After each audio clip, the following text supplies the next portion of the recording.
अस्सलाम वालेकुम नाज़रीन कराम, मैं हूं आपका होस्ट अयाज अहमद। नाज़रीन कराम, इस वक्त मीडिया के ऊपर एक बयानिया बनाया जा रहा है कि पाकिस्तान तहरीक इंसाफ सियासी जमातों के साथ बात नहीं कर रही। मुल्क के अंदर अगर इस्तेहकाम लेकर आना है तो पाकिस्तान तहरीक इंसाफ को सियासी जमातों के साथ बात करनी पड़ेगी, मुस्लिम लीग नून के साथ, पीपल्स पार्टी के साथ बात करनी पड़ेगी।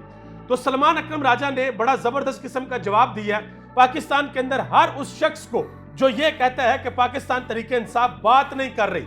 उन्होंने कहा है कि ऐसा मुमकिन नहीं है कि पहले आप हमारी 90 सीटें हमसे छीन लें, हमारे मैंडेट के ऊपर डाका मारें और फिर कहें कि हम बाई बाई हो जाएं। हुकूमत किसी फरेब के ऊपर कायम नहीं हो सकती, पहले हमारी छीनी हुई सीटें वापस करनी पड़ेंगी, उसके बाद हम आपके साथ बात करेंगे। यह बड़ा क्लियर कट उन्होंने जवाब दिया और बिल्कुल यही जवाब शुएब शाहीन ने भी दिया। उन्होंने कहा जी हमसे हमारी सीटें छीनी गई हैं, हमारा मैंडेट हमसे लिया गया है, जब तक हमारा मैंडेट वापस नहीं होता, जब तक हमारी छीनी गई सीटें वापस नहीं होती, उस वक्त तक किसी भी सियासी जमात से कोई बात नहीं होगी। क्योंकि पाकिस्तान तहरीक इंसाफ ये क्लेम कर रही है कि हम पाकिस्तान के अंदर 180 सीटें जीते हुए हैं और हमारी सीटों के ऊपर इस तरीके से छापा मारा गया, छीनी गई हमसे कि कोई भी ये दिखाने को तैयार नहीं है कि उनके पास फॉर्म 45 है। सिर्फ पाकिस्तान तहरीक इंसाफ एक ऐसी जमात है जो ये क्लेम कर रही है कि हमारे पास फॉर्म 45 है। पाकिस्तान मुस्लिम लीग नून अभी तक किसी भी जगह पे, किसी टॉक शो पे, किसी अदालत के अंदर, किसी प्रेस कॉन्फ्रेंस के अंदर, किसी भी जगह पे कोई दावा सामने नहीं आया कि पाकिस्तान मुस्लिम लीग नून ने यह कहा हो कि हमारे पास फॉर्म 45 मौजूद है। ये तहरीक इंसाफ वाले झूठ बोल रहे हैं, बल्कि वो कह रहे हैं जी वो ट्रिब्यूनल में जाएंगे तो वहां पे हम फॉर्म 45 रखेंगे। ट्रिब्यूनल का मतलब है कि 5 साल सीट का फैसला नहीं होगा। ये पाकिस्तान के अंदर हम माजी के अंदर देख चुके हैं कि जब फैसले अदालतों के अंदर इस तरीके से जाते हैं तो वो बड़े लंबे लटक जाते हैं।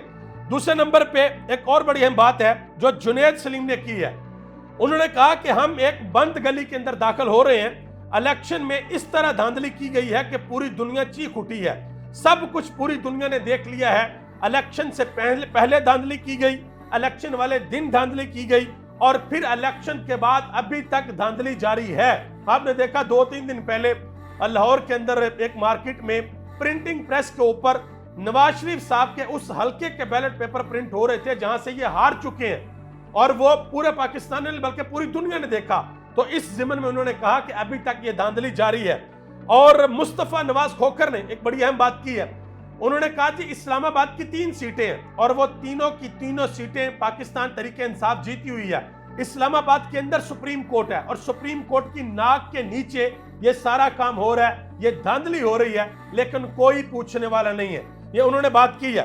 और इस्लामाबाद से एक और बड़ी अहम खबर है, वो खबर ये है कि इस्लामाबाद की एक मार्केट है कोसार मार्केट और वहां पर पाकिस्तान मुस्लिम लीग नून के 2 सीनियर 3 रहनुमा, ये रिपोर्ट किया जा रहा है कि एक ख्वाजा साद रफीक थे और एक गालिबन हनीफ अब्बासी थे।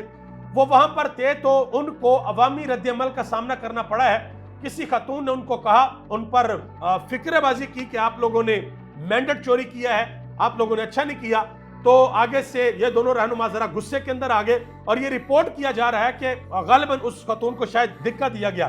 तो फिर वहां पर हाथापाई भी हुई है और अच्छी खासी रेजिस्टेंस का सामना करना पड़ा है दोनों रहनुमाओं को। अच्छा, यहां पर मैं एक चीज आपको बता दूं, इस बात का इजहार राजा रियाज साहब ने भी किया। उन्होंने कहा जी हम बाहर जाते हैं तो लोग हमारे सलाम का जवाब तक भी नहीं देते। वजह क्या है? वजह यह है कि लोग ये समझते हैं कि आपने लोगों के साथ 2 नंबरी की है, आपने लोगों के साथ मुनाफकत की है। और आप यकीन करें आने वाले वक्त में ये चीजें आपको और शिद्दत के साथ होती हुई नजर आएंगी।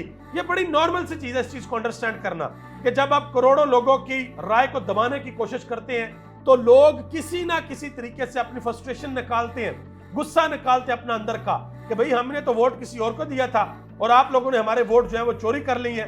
तो लोग ये इस तरीके से लोग जो चीजें करते हैं। आगे आजे जी नदीम अफजल चंद ने एक बड़ी अहम बात की है। उन्होंने कहा जी नौजवानों ने पुरानी सियासत दफन कर दी है, शफाफ इलेक्शन नहीं होने थे तो करवाने की क्या जरूरत थी। इलेक्शन कमीशन ऑफ पाकिस्तान का एहतसाब होना चाहिए कि पाकिस्तान के अंदर साफ और शफाफ इलेक्शन क्यों नहीं हुए। और आखिर में एक सहाफी हैं हसन अयूब खान साहब, वो रावी चैन वाले माशाल्लाह, वो कहते हैं कि चीफ इलेक्शन कमिश्नर का इस्तीफा मुतालबा करने वाले अपनी खैर मनाएं।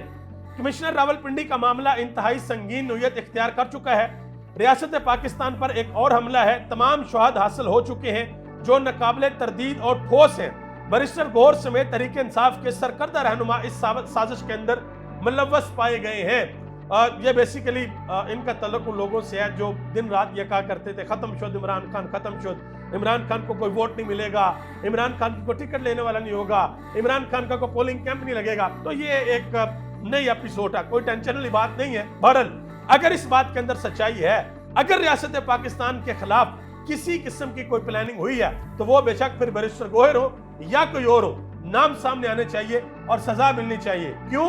क्योंकि ये लोग हैं जो बार बार कहते हैं कि 9 मई में इमरान खान के खिलाफ बड़े ठोस शवाहद हैं। आप यकीन करें, मैं एक पाकिस्तानी होने की हैसियत से कहता हूं कि अगर इमरान खान के खिलाफ ठोस शवाहद मौजूद हैं, वो मंजर आम पर आने चाहिए और इमरान खान को सजा होनी चाहिए।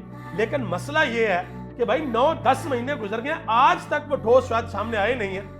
कोई एक शवाहद भी सामने नहीं आया कि जिससे यह साबित किया जा सके कि इमरान खान डायरेक्टली या इनडायरेक्टली 9 मई के वाकयात के अंदर मुलव्वस थे। तो अगर कोई भाई, अगर आपने ये जो ट्वीट किया, अगर इसमें कोई साजिश में मुलव्वस है तो जरूर जो है वो सजा होनी चाहिए।